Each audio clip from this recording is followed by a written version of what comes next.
საქართველოს მართლმადიდებელი ეკლესია 29 აგვისტოს მაცხოვრის ხელთუქმნელი ხატის ედესიდან კონსტანტინოპოლში გადაბრძანებას ანჩის ხატობას აღნიშნავს. ამ დღეს ეკლესია ასევე მოიხსენიებს 13 ასურელ მამათაგან ერთ-ერთს წმინდა ანტონ მარტყოფელს.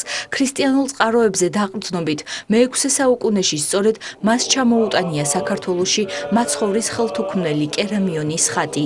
ეს უდიდესი სიწმინდე კი, რომელიც საქართველოში ინახება, ჩვენი ქვეყნის მფარველად ითვლება და ქართველები მას პირი-ღვთისის ხატს უწოდებენ.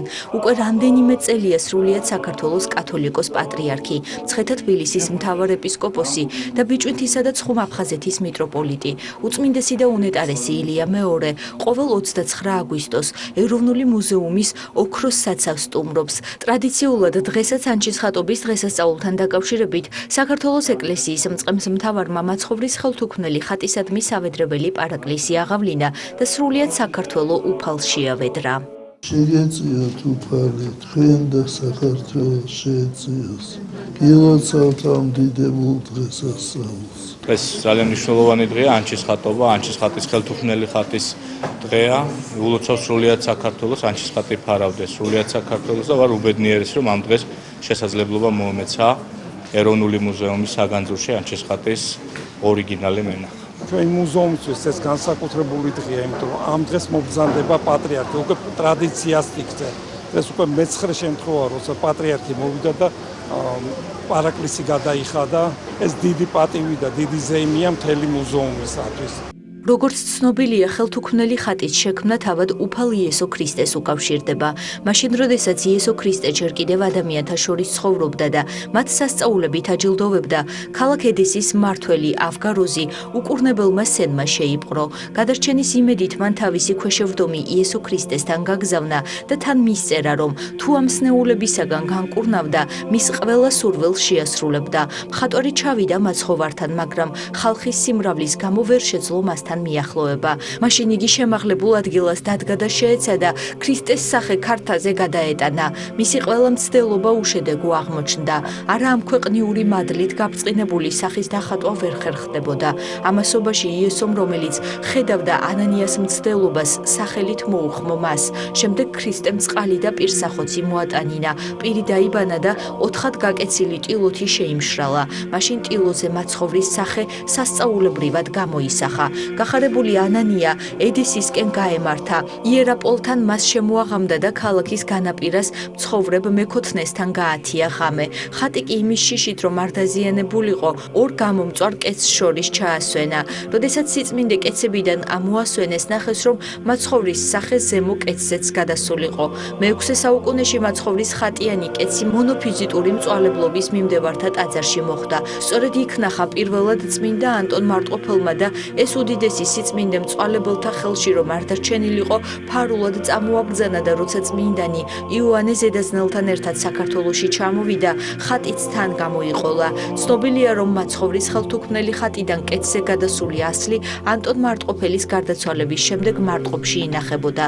თემურ ლენგის შემოსევების დროს კი გიორგი მარტყოფელმა კეცი მაცხოვრის გამოსახულებით უშჯულოთა შიშით ყველასათვის უცნობ ადგილას გადამალა.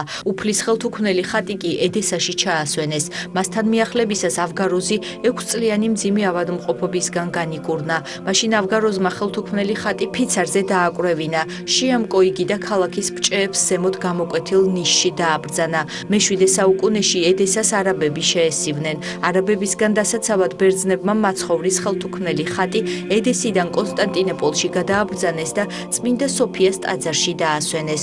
მაცხოვრის ხატი კონსტანტინოპოლში მე-13 საუკუნის დამდეგამდე ინახებოდა. ამ პერიოდისთვის ხელთუქმნელი ხატი მოაშორეს ფიცარს, რომელზეც მაცხოვრის გამოსახულება სასწაულებრივად იყო გადასული. მე-13 საუკუნის დასაწყისში კონსტანტინოპოლში მწვავე პოლიტიკური ვითარება შეიქმნა. 1204 წელს კონსტანტინოპოლი ევროპელმა ჯვაროსნებმა აიღეს. ერთ-ერთი გადმოცემის თანახმად ამ ხანებში ტილო მაცხოვრის ხელთუქმნელი ხატით ვენეციის დოჟს დონდოლოს გადაეცა.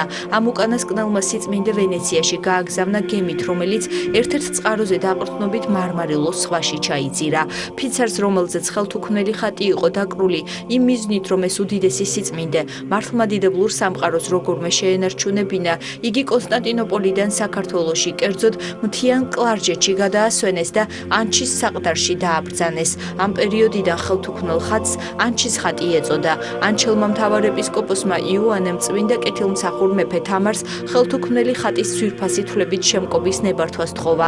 ხატი დიდი ხელოვნებით მოჭედა სახელოვანმა ოქრომჭედელმა ბექაო პიზარმა, ხოლო იოანე ანჩელმა კლარჯეთში შემობრძანებულ ამ უდიდეს სიწმინდეს საგალობელი მიუძღვნა.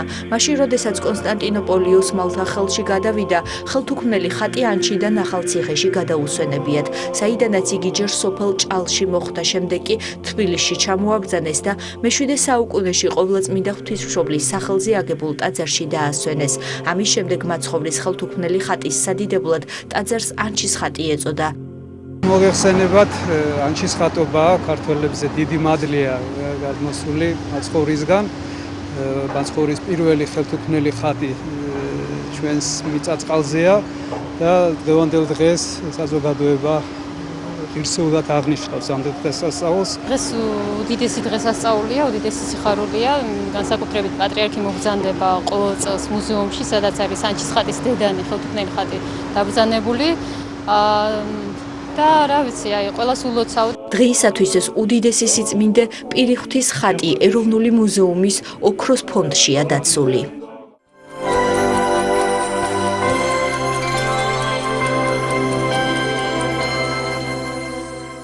თელავის პროფესიულ კოლეჯში პრესტიჟის სარეაბილიტაციო სამუშაოები მიმდინარეობს. წელს სასწავლო დაწესებულებაში რამდენიმე მნიშვნელოვანი ინფრასტრუქტურული პროექტი განხორციელდა.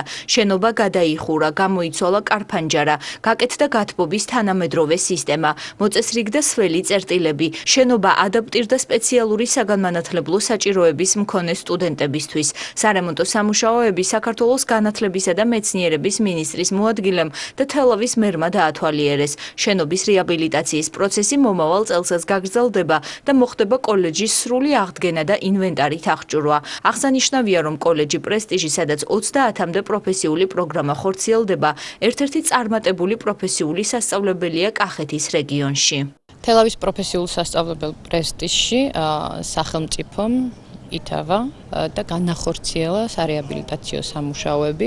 კონკრეტულად გამოიცვალა სახურავი, დამონტაჟდა გათბობის სისტემები, რაც მთავარია სასწავლებელი არის სრულად ადაპტირებული. გამზად არის ინკლუზიური განათლების განხორციელებისათვის. აქ დაახლოებით 350,000 ლარის ინვესტიცია განხორციელდა. სამთავრობო დონეზე მიმდინარეობს ამ პროექტის ხელშეწყობა და განვითარება. ჩვენ ხედავთ აქ შენობას, რომელიც აშენდა 1973 წელს და მას შემდგომ არანაირი რეაბილიტაცია არ ჩატარებია ამ შენობას. 2014 წელს უშუალოდ მინისტრის რეკომენდაციით მოხდა რეაბილიტაცია ამ შენობის, რაზეც დაიხარჯა 350,000 ლარი და ეს იყო უპრეცედენტო ფაქტი.